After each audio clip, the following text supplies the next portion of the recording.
जयपुर के वकीलों की मजबूत पैरवी से साइबर क्राइम आरोपी को मिली जमानत। हरियाणा के गुरुग्राम पुलिस थाने में दर्ज एक बड़े साइबर क्राइम मामले में आरोपी सुरजीत कुमार को कोर्ट से बड़ी राहत मिली है। जयपुर के जाने माने सीनियर एडवोकेट अब्दुल हमीद खान और एडवोकेट फारूक हसन ने आरोपी की तरफ से मजबूती से पैरवी करते हुए उन्हें 50,000 रुपए के मुचलके पर जमानत दिलाई। ये मामला उस एफआईआर से जुड़ा है जिसमें शिकायतकर्ता अरूप राय ने बताया था कि उनके साथ करीब 5 करोड़ 60 लाख रुपए की साइबर ठगी हुई है और आशीष सारण ने बताया था कि उनके साथ 1 करोड़ 28 लाख की साइबर ठगी हुई है। पुलिस ने इस मामले में सुरजीत कुमार को मुख्य आरोपी बनाया था। गिरफ्तारी के बाद आरोपी की कानूनी लड़ाई में जयपुर के अनुभवी वकीलों ने अपनी कुशलता का परिचय देते हुए मजबूत दलीलें पेश की, जिसके बाद कोर्ट ने उन्हें जमानत पर रिहा करने का आदेश दिया। एडवोकेट अब्दुल हमीद खान और फारूक हसन ने मामले की गहराई से जांच कर आरोपी के पक्ष में ठोस सबूत पेश किए, जिससे न्यायालय प्रभावित हुआ। इस जमानत से आरोपी को स्वतंत्र रूप से अपना पक्ष रखने का मौका मिलेगा। साइबर क्राइम के बढ़ते मामलों में ऐसी कानूनी जीत पीड़ितों और आरोपियों दोनों के लिए न्याय प्रक्रिया की मजबूती को दर्शाता है। पुलिस जांच जारी है और मामले की अगली सुनवाई का इंतजार है। पुलिस थाना गुरुग्राम में एक एफआईआर नंबर 261/2024 धारा 318 सब क्लॉज 4, 319 सब 61 सब क्लॉज 2 बीएनएस और धारा 66 आईटी यानी कि साइबर क्राइम की दर्ज कराई गई थी।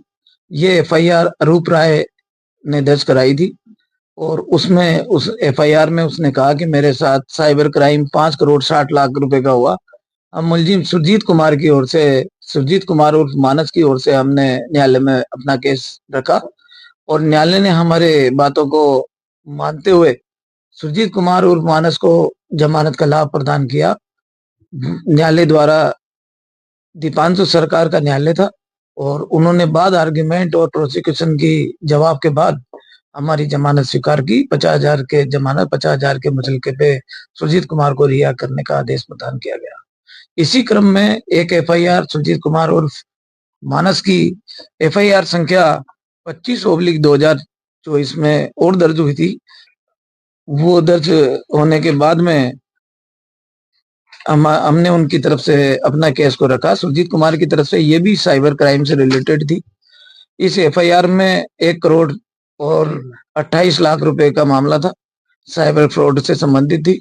इसमें हम साइबर क्राइम के अभियुक्त सुरजीत कुमार और मानस की तरफ से पैरवी कर रहे थे, लेकिन इस एफआईआर में लोअर कोर्ट ने हमारी जमानत नीचे से रिजेक्ट की और हमने उसकी सेशन कोर्ट में अपील की और सेशन कोर्ट ने इसको जमानत का लाभ प्रदान किया। सुनील कुमार दीवान के न्यायालय से एडीजे सेशन कोर्ट गुरुग्राम से हमने ये जमानत का लाभ लिया। उन्होंने भी हमारे आर्गुमेंट को तरजीह देते हुए 50,000 की जमानत 50,000 के मुचलके पे सुरजीत कुमार को रिहा करने के ऑर्डर प्रदान किए। कितने टाइम में ये इनको जमानत मिली? क्या हुआ था ये मामला? ये मामला साइबर क्राइम से रिलेटेड था। इस एक एफआईआर में चूंकि 5 करोड़ 60 लाख आजकल जो साइबर क्राइम चल रहा है, तो अलग अलग अकाउंट्स में इसमें ट्रांजेक्शन्स को लेकर के साइबर क्राइम से रिलेटेड एफआईआर दर्ज हुई थी।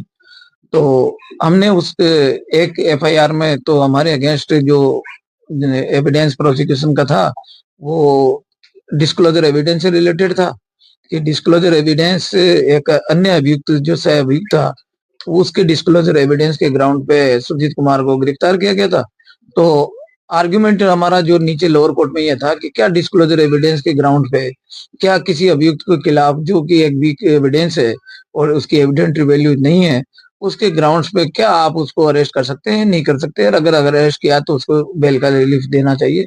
तो कोर्ट ने हमारी उस लीगल आर्गुमेंट को कंसिडर करते हुए कि बेल का रिलीफ दिया, क्योंकि उसमें एक एफआईआर में जो थी रिकवरी हमारे अकाउंट्स में कोई ट्रांजेक्शन नहीं होने के कारण हमारा ये ग्राउंड था कि जिससे ये जो 5 करोड़ 60 लाख या 1 करोड़ 28 लाख का जो अकाउंट्स में से जो भी ट्रांजेक्शन है, इनमें जो अकाउंट्स है वो डायरेक्ट एविडेंस हमारे खिलाफ नहीं है।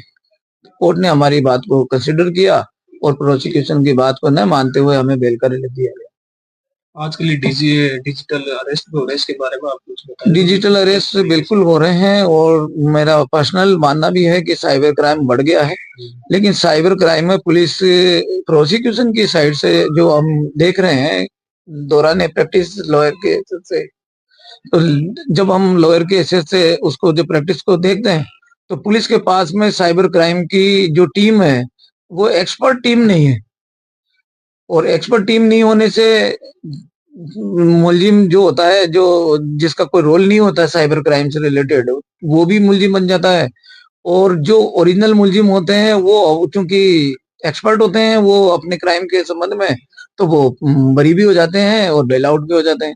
इससे बचने के लिए क्या करें? भाई साइबर क्राइम से सबसे पहले जो बचने के लिए सबसे जरूरी है कि हमें अवेयर रहना है।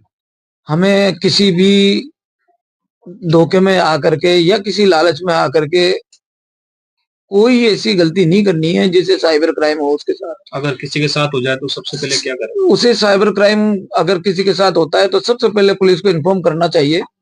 और मेरी रिक्वेस्ट भी है कि मैं एक लॉयर के नाते पर्सनल रिक्वेस्ट है कि साइबर क्राइम के मामलात में पुलिस को एहतियात बरतते हुए एक्सपर्ट इन्वेस्टिगेशन ही करना चाहिए, क्योंकि इस ज्यादातर केसेज में, मैं पर्टिकुलर मेरे इन दोनों केसेस के लिए नहीं कह रहा, मैक्सिमम जो केसेज हैं जो अभी देखने को मिल रहे हैं साइबर क्राइम से रिलेटेड, उनमें एक्सपर्ट एविडेंस नहीं ला पाते, ना ही वो एक्सपर्ट तरीके से उसकी इन्वेस्टिगेशन करते हैं।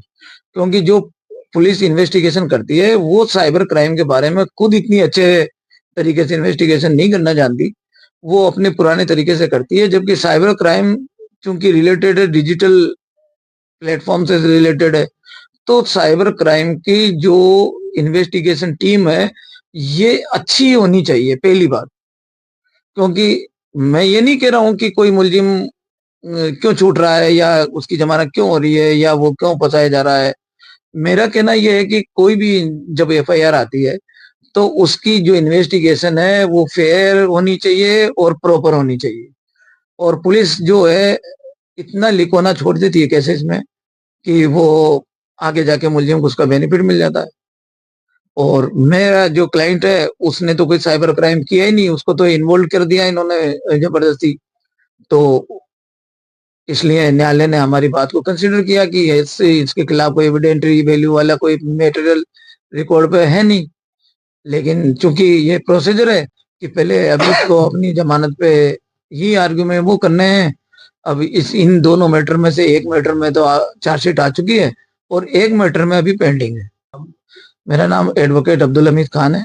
इसमें मेरे साथ में फारूक हसन एडवोकेट मुकामी एडवोकेट के रूप में पैरवी कर रहे थे, नाहिद हसन खान, आशा, बद्री नारायण मीणा जी और कुछ एडवोकेट में अनवर। बताइए। Myself, Advocate Farooq Hassan Khan, and I am the son of the senior advocate, Advocate Abdul Hamid Khan from Rajasthan High Court, Jaipur.